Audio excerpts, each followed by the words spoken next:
Sur Europe 1, bonjour Nicolas Bétou. Bonjour Dimitri. Alors on revient avec vous sur l'allocution d'Emmanuel Macron. Sa prestation vous a laissé un peu mitigé. Oui, parce que c'est toujours désagréable de sentir qu'on sollicite votre attention sur un sujet pour vous faire en réalité passer un autre message. C'était bien le cas hier soir.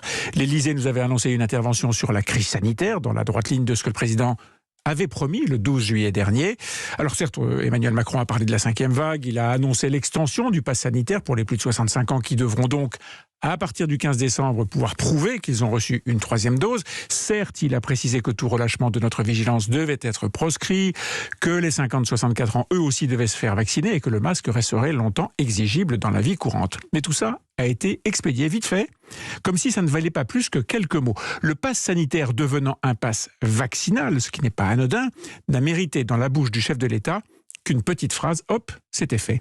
Au total, sur environ 27 minutes d'allocution, la situation de l'épidémie, qui était pourtant le sujet annoncé du discours, n'a occupé qu'un petit quart du temps, environ 6 minutes. Le reste a été l'occasion pour le chef de l'État de faire un bilan de l'état de la France d'après-Covid et de parler de l'avenir. Oui, alors dit de façon plus crue, le reste, c'est-à-dire en fait l'essentiel de son allocution, a été un discours politique de campagne. La petite histoire des élections présidentielles retiendra donc que le lancement officieux de la campagne d'Emmanuel Macron se sera déroulé le 9 novembre, soit 5 mois avant le premier tour de l'élection présidentielle. Sous prétexte de parler de ce qui allait se passer côté Covid et restriction des libertés dans les semaines qui viennent, Emmanuel Macron a pu parler de lui à des millions de Français rassemblés devant leur poste de télévision ou de radio.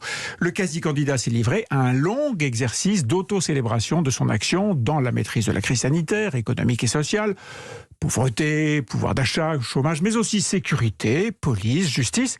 Tout va bien. Tout va mieux.